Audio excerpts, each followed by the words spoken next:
کی آنکھوں اور سینوں کے بھیدوں کے حال احوال سے واقف ہے۔ اللہ تعالیٰ کی ایک صفت ہے عالم الغیب۔ میں آخری بات کرنے لگا ہوں، ذرا توجہ سے سن لیں۔ عالم الغیب ایک اللہ کی صفت کیا ہے؟ غیب کی چیزوں کو اللہ تعالیٰ جان لیتا ہے۔ ٹھیک ہے بھائی، غیب کی چیزوں کو اللہ جانتا ہے۔ اللہ سے غیب کہاں ہے؟ نہیں یعنی بات سمجھ میں تو سمجھے تو بولوں میں عالم الغیب، اللہ تعالیٰ غیب کی باتوں کو جو نہیں دکھ رہا ہے ان چیزوں کو بھی جان لیتا ہے۔ اللہ یہ کیوں کہہ رہا ہے میں یہ غیب کی باتوں کو بھی جانتا ہوں، جبکہ اللہ سے کوئی چیز غیب میں ہے ہی نہیں؟ پھر اللہ یہ بتا رہا ہے میرے بندو یہ عالم الغیب، غیب کی باتوں کو بھی جان لیتا ہوں، یہ تمہارے لیے ہے۔ میں یہ کہنا چاہتا ہوں جو تمہارے لیے غیب ہے، جو تمہیں نہیں پتا ہے، جس کا تمہیں علم نہیں ہے، جو اندھیرے تمہیں دکھائی نہیں دیتا، جو تمہیں پردے کی آڑ میں چھپائی نہیں دیتا، جو دیوار کے پیچھے تمہیں دکھائی نہیں دیتا، جو چھپی زمین کے اندر کے خزانوں کا تمہیں علم نہیں، جو آسمان کی چھتوں کے اوپر کا تمہیں پتا نہیں، وہ سب کچھ میں جانتا ہوں۔ اللہ یہ صفت ہمارے لیے کہہ رہا ہے، نہیں آئی بات سمجھ میں؟ اگر اللہ کے حبیب پاک صلی اللہ علیہ وسلم سے ہمیں بڑی محبت ہے، کتنی محبت ہے اس کی ایک مثال میں آپ کو دیتا ہوں۔ اتنی محبت ہے اگر اللہ کرے نبی کے نام پر اپنی جان دے دینا تو ہم ایک رتی برابر بھی اپنے بارے میں قدم دور کی بات جینا نہیں چاہیں گے انشاءاللہ۔ ہماری محبت کا یہ تقاضا ہے۔ اور اللہ کے نبی علیہ السلام کو ہم کیا مانتے ہیں؟ اللہ کے حبیب، اللہ کے رسول اور آخری نبی مانتے ہیں۔ فرمایا اللہ کے حبیب، اللہ کے نبی صلی اللہ علیہ وسلم کو اللہ نے آخری نبی بنایا، ہم ان سے اتنی محبت کریں گے، ہمارا یقین ہے، ہمارا عقیدہ ہے اللہ کے حبیب نہ ہوتے تو کائنات نہ ہوتی۔ ہمارا یقین ہے، ہماری محبت ہے، ہمارا پیار ہے اللہ کے نبی کے لیے، اللہ کے نبی اگر نہ ہوتے تو جنت بھی نہ ہوتی۔ ہمارا یقین ہے، ہماری محبت ہے، اللہ کے نبی نہ ہوتے تو یہ کائنات کو روشنی نہ ملتی، یہ چاند و سورج، ستارے، ہوا، فضا، ابر و باد، سمندر، پہاڑ پر شمس و قمر، یہ ستارے، یہ کوكب، یہ مناظر، یہ اٹھتی موجیں، بہتی جھرنے، یہ درخت کے پتے، یہ فضائے بیاباں، یہ انسان، یہ جنات، یہ چرندے، یہ پرندے، یہ درندے، یہ حیوانات، یہ نباتات، یہ کچھ نہ ہوتا یہاں تک کہ انبیاء کا سلسلہ بھی نہ ہوتا، یہ محمد نہ ہوتے صلی اللہ علیہ وسلم۔ ہمارا یقین ہے اور ہمیں کتنی محبت ہے، ہماری جانوں سے ہمیں بعد میں محبت، ہمارے والوں سے ہمیں بعد میں محبت، ہمارے گھروں سے ہمیں بعد میں محبت، ہماری ماں اور ہمارے باپ کی محبت بھی وہ سیکنڈری ہے، ہمارے بچے اور بیوی کی محبت بھی وہ بات کی ہے، ہمیں اپنی فیکٹری اور ملازمت، اپنے کام، اپنا پیسہ اور بات میں محبت ہے۔ جہاں پر اللہ کے نبی کی بات آ جاتی ہے وہاں ہماری محبت یہ ہے کہ اللہ کے نبی ہم کو تمام چیزوں سے اعلیٰ اور عمدہ اور بہتر ہے، ہم ان سے محبت کرتے ہیں۔ ہمارا یقین ہے اللہ پاک نے اللہ کے نبی کے نام کو اپنے عرش پر لکھا۔ خدا کے بعد اگر کسی کا مقام ہے، خدا کے بعد اگر کسی کا رتبہ ہے، خدا کے بعد اگر کسی کا لیول ہے، خدا کے بعد اگر کسی کا رتبہ ہے، شان ہے، عہدہ ہے، تو فرمایا وہ خدا کے بعد اگر کسی کا درجہ ہے تو جناب مصطفیٰ صلی اللہ علیہ وسلم کا ہے۔ اللہ کے نبی کے دل کا کوئی نہیں، اللہ کے نبی کے برابر کا کوئی نہیں، اور اللہ کے نبی علیہ السلام کے بعد کوئی نبی، اللہ کے نبی آخری نبی۔ اب اتنی بات جو بتایا ہوں یہ تمہیدی جملے تھے۔ ایک واقعہ میں آپ کو سناتا ہوں، بہت سی باتیں میرے دماغ میں ہیں، ایک بات میں آپ کو سناتا ہوں۔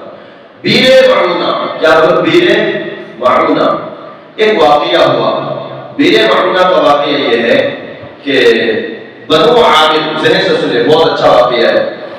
بنو عامر کے کچھ منافقین، ان کا ایک لیڈر، اس کا نام تھا عامر بن مالک، اس کا نام کیا تھا؟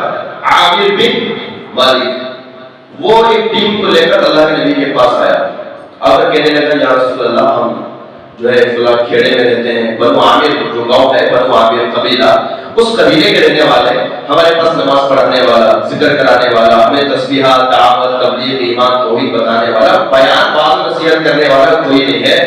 آپ ایک جماعت کو بھیجیں، آپ ایک جماعت کو بھیجیں تاکہ وہ جماعت آئے، رکے، ہمیں دعوت اور تبلیغ کا کام کرے، ہمیں سمجھائے، نماز روزہ تقویٰ کا حالت ہمیں بتائے۔ تو اللہ نے کہا ٹھیک ہے، اچھی بات ہے، اب تقاضا لے کر آئے ہیں، تقاضا ہم پورا کریں گے۔ تو اللہ کے نبی نے ایسے بھرے مجمع میں، سنو بھرے مجمع میں اللہ کے نبی نے تقریباً 70 صحابہ کو کھڑا کیا. کتنے صحابہ کو؟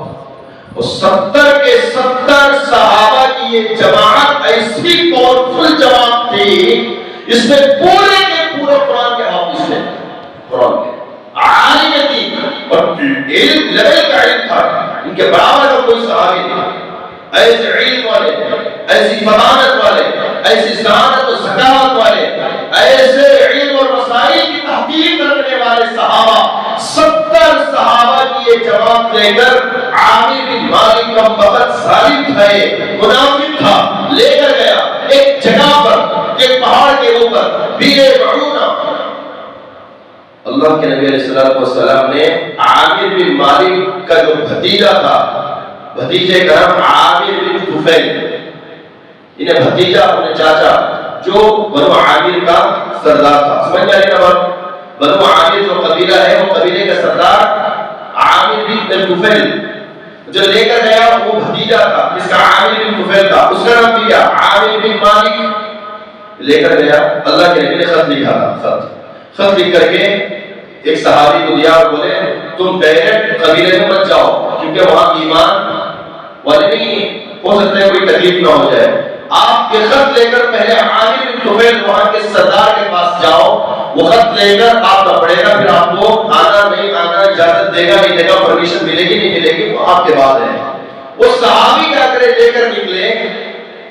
اس میں جانے والے حضرت عمر بن امیہ اور حضرت حرام، یہ دو صحابہ، 70 میں سے دو. ان دو صحابہ نے یہ کیا، وہ خط لے کر اس کے پاس پہنچے، اور باقی ایک اور صحابی کے ساتھ تھے، 3 گئے. قبیلے کے اندر کیا کہ ایک صحابی حضرت عامر بن امیہ وہ لے کر گئے پیپر نبی کے خط کو، ان کو دو کو باہر کھڑایا قبیلے کے اندر. جیسے ہی گئے جا کر کہا کہ یہ اللہ کے نبی کی طرف سے خط آیا ہے. اس نے نہ اللہ کے نبی کے خط کو پڑھا، نہ کھولا، نہ دیکھا.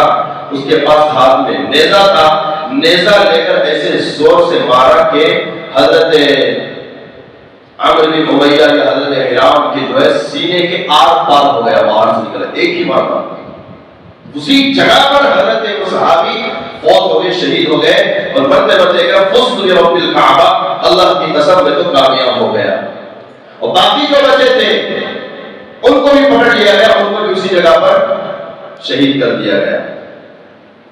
2 صحابہ اس میں سے 70 صحابہ میں، ایک حضرت منذر، ایک حضرت عمر، یہ 2 صحابہ 70 صحابہ میں اونٹوں کو لے کر چرانے کے لیے گئے ہوئے تھے.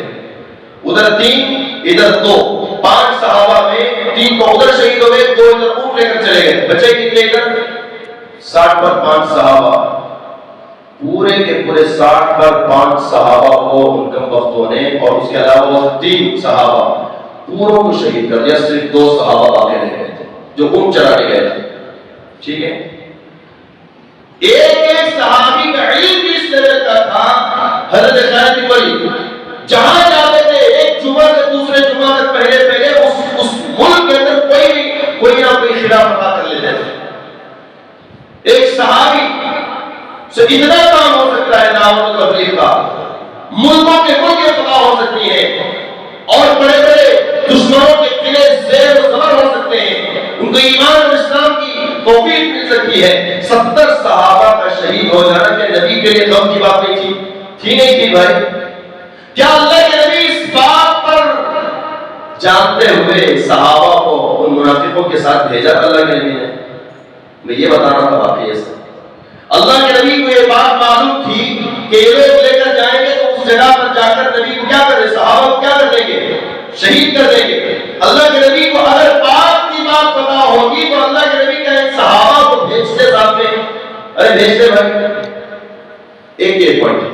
دوسری بات، حضرت امیہ عائشہ جب گئے سفر میں تھے، اس حوض کے اندر امیہ عائشہ رضی اللہ عنہ بیٹھی ہوئی ہیں، ضرورت پڑی استنجا و تقاضے کی. وہاں پر امیہ عائشہ اتری اور تقاضے اور ضرورت کے لیے گئی، ضرورت پوری کر کے آنے کے لیے. صحابہ آئے اور حوض کو اٹھایا، وہ اوپر رکھ کر چلنا شروع کر دیے. سارا قافلہ نکل گیا، امیہ عائشہ رک گئی. اندھیری رات، اکیلی عورت، نبی کی بیوی، وہ بھی لاڈلی بیوی، سب سے چھوٹی بیوی. چلے گئے. پیچھے ایک صحابی کچھ گھنٹوں کے بعد وہاں آئے، آواز سنی، انہوں نے بٹھا کر لائے، منافقوں نے افواہ خدیجہ شبرت نے میں نے بتایا تہمت لگانا شروع کر دیا اپنی جان عائشہ پر۔ کیوں بھائی؟